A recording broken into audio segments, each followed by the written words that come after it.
Bienvenidos a Ese tipo con un libro. Yo soy Víctor y hoy vamos a hablar de La Comunidad del Anillo, el primer tomo de la saga El Señor de los Anillos. Es un libro que me impresionó mucho, que me encantó, que me sorprendió y hoy te voy a contar por qué es indispensable su lectura, por qué es tan importante y por qué se convirtió en una de mis lecturas favoritas del año pasado. Empecemos.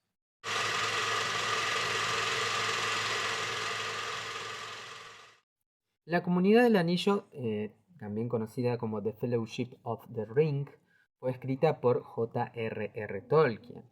Nació debido a la popularidad que obtuvo El Hobbit entre los demás lectores, entre los lectores sobre todo de Inglaterra y parte de Estados Unidos. Esta popularidad impulsó al editor de Tolkien a que le pidiera al autor que por favor escribiera nuevas historias del mundo de los hobbits.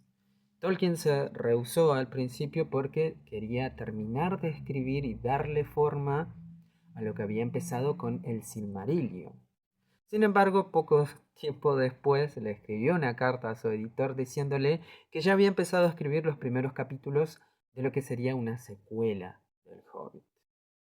Esta secuela, enorme, porque en su edición original se pactó o se gestó como un libro entero, se tuvo que dividir en tres. Y el primero de ellos es La Comunidad del Anillo.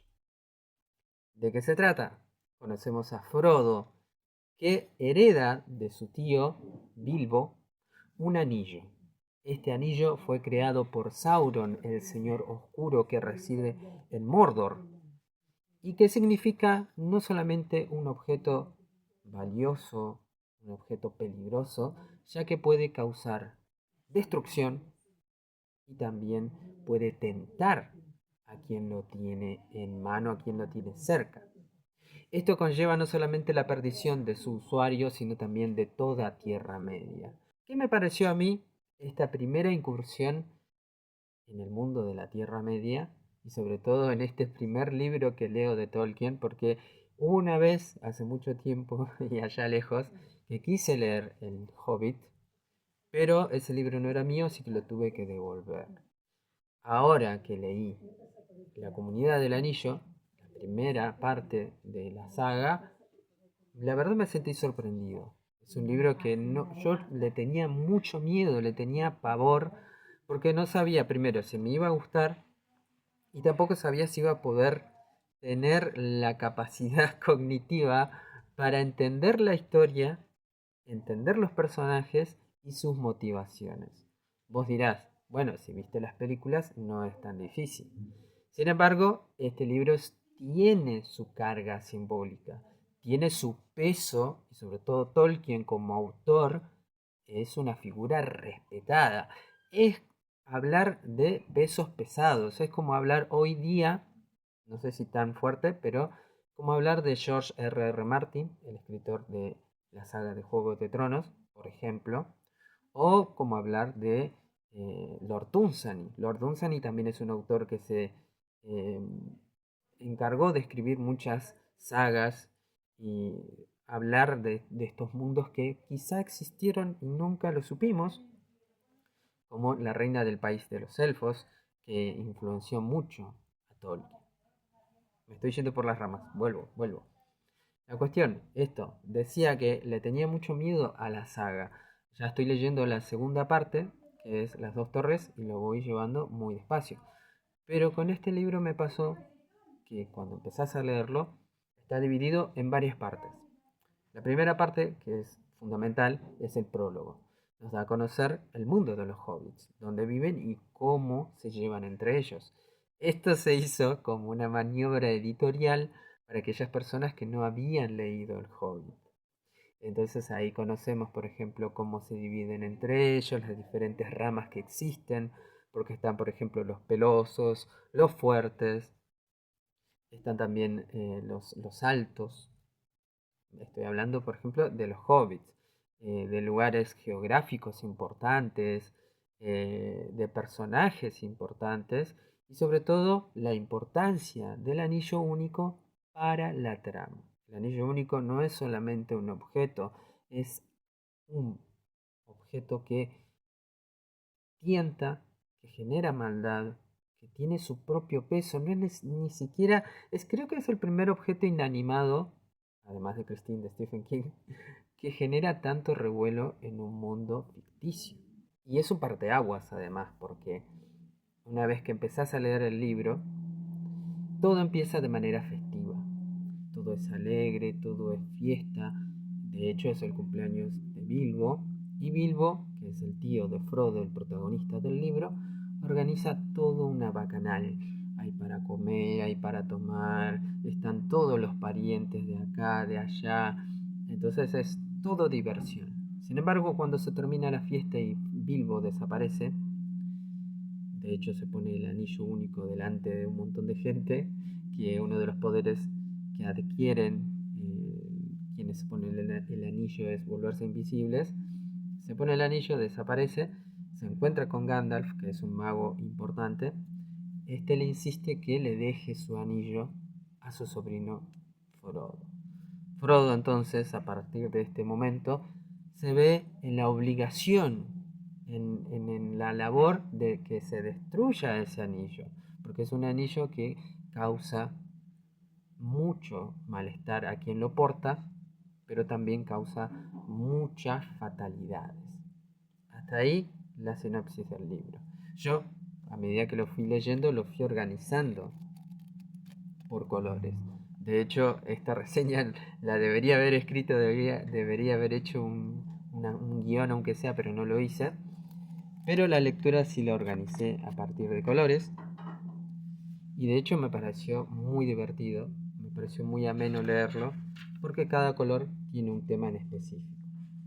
El rosa es para los personajes importantes, el naranja para los lugares y la geografía, el amarillo para los eventos y batallas importantes, el verde para la magia o los objetos mágicos y el azul para los temas y reflexiones, porque abundan las reflexiones alrededor de este libro, no solamente a través de sus personajes, sino porque también es un canto a la amistad, sino también sobre esos personajes que muchas veces no son tenidos en cuenta por la gran mirada, porque muchas veces ocupan papeles sencillos o son personas tan pequeñas que a veces son ignoradas. Pero sin embargo esas personas pequeñas son capaces de hacer grandes gestas. Hay personajes que están por fuera de la mirada de los poderosos, como por ejemplo Trancos, que es conocido así por andar mucho, por ser una persona bastante nómade, pero en realidad se llama Aragorn.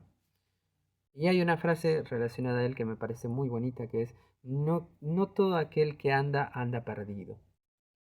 Y es una cosa que se ve mucho en el libro. La capacidad de darle a personajes menores herramientas extraordinarias. Y esto es lo que Tolkien resalta mucho todo el tiempo mientras vas leyendo. Hay gente que dice, la acción no empieza nunca, la acción no llega nunca hasta después de mitad del libro. Pero es necesario, porque tenés que conocer primero dónde se mueven los personajes y qué tipo de personajes son, cuáles son sus objetivos, cuáles son sus falencias, cuáles son sus debilidades y fortalezas. Por eso, a medida que vas leyendo y te vas interiorizando, te das cuenta que no solamente se fortalecen los valores, por ejemplo, como te decía recién, de la amistad, sino también del coraje, la valentía, el valor de emprender gestas que uno al principio ni siquiera sabe si las va a poder cumplir o lograr, o si va a llegar con vida a esas oportunidades. No quiero spoilear mucho, pero hay personajes que uno cuando los conoces se encariña mucho y de repente los ves morir, los ves caer ante tentaciones que al principio no creías que lo iba a ser fácil de tentar. Es un libro muy emotivo en ese tramo y en esas partes. Los personajes son muy fuertes, desde el primero al más, desde el más grande hasta el más pequeño. Cada personaje tiene una importancia, pero está totalmente desarrollado. De hecho, cuando yo fui a ver las películas otra vez, porque las tengo en DVD, la película de La Comunidad del Anillo se me hizo muy cortita. como que pasó rápido, así, como si estuviera resumida, como si alguien te hubiera hecho un resumen del libro. Entonces vos, una vez que conoces la fuente original, te das cuenta enseguida de las cosas que tuvieron que adaptar, cortar, cambiar. De hecho, hay un personaje que se llama Tom Bombadil, que no aparece en las películas, pero sí aparece en el libro original, que es completamente como si fuera, no sé, es alguien totalmente divertido, es alguien que está asociado con la naturaleza, con los ríos, con los árboles, con todo lo verde. Se pone el anillo y el anillo no le hace efecto, se ríe del anillo, es como, es como alguien completamente salido de la nada, pero en realidad también tiene su importancia dentro de la trama y lo hace muy, muy bien. La verdad estoy muy contento de haberme animado a leer este libro, de haber vencido mis prejuicios como lector y sobre todo mis miedos. Otro de los libros que me da miedo leer es Cien años de soledad. Ya veré cuándo lo leo en algún momento, pero es uno de mis pendientes. Ahora mi pendiente principal es terminar esta saga porque ya estoy en la segunda mitad de Las Dos Torres. Así que nada, esta es mi reseña. Es un poco desordenada, lo sé. Ni siquiera sé si la voy a editar para que no queden tantos cortes de acá para allá. Pero acá te dejo. Me pasé a chocar con algo. Pero acá te dejo el alias para que dejes una colaboración o si querés aportar algo al canal. También tenés los links de Cafecito y PayPal. Podés suscribirte, comentar, dejar tu me gusta. Yo soy Víctor, esto ha sido una nueva reseña literaria. Nos veremos la próxima.